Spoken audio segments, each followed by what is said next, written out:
ভাই আমি একটা কথা বলেছি, কথাটা ভাইরাল হয়েছে অনেক।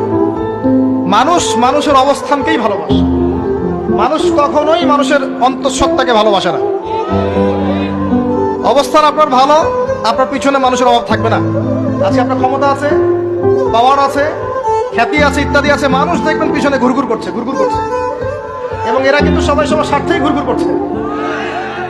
এর বাইরে আল্লাহ পাক কিছু মানুষের মনে আল্লাহর পক্ষ থেকে মহব্বত দেন, এটা আলাদা বিষয়। আপনি মানুষকে সন্তুষ্ট করতে পারবেন না। পরিবার, বাবা মা, ছেলে মেয়ে, বউ বাচ্চা, কাউকে সন্তুষ্ট করতে পারবেন না।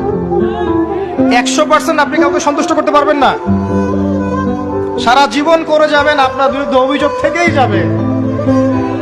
শুধু আল্লাহ রাব্বুল আলামিন অপেক্ষা করে বসে আছেন, আপনি কখন তওবা করে তার দিকে ফিরে আসবেন। দেন দিন আল্লাহ পাক আপনাকে মাফ করে দিবেন ইনশাআল্লাহ।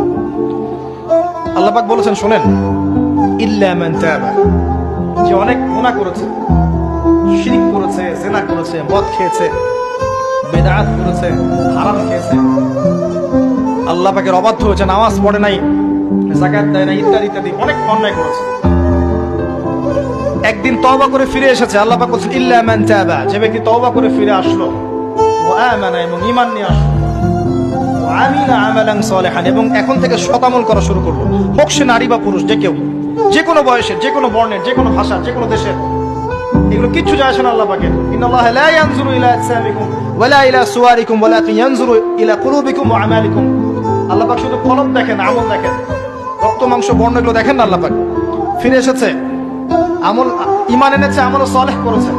আল্লাহ পাক বলেছে উলাইকা, এরাই তারা, ইউবাদদিলুল্লাহু সাইয়্যাতিহিম হাসানাত, এরাই সেই ব্যক্তি যাদের সমস্ত গুনাহকে আমি আল্লাহ নেকি দিয়ে পরিবর্তন করে দেব। আল্লাহ অপেক্ষা করছেন।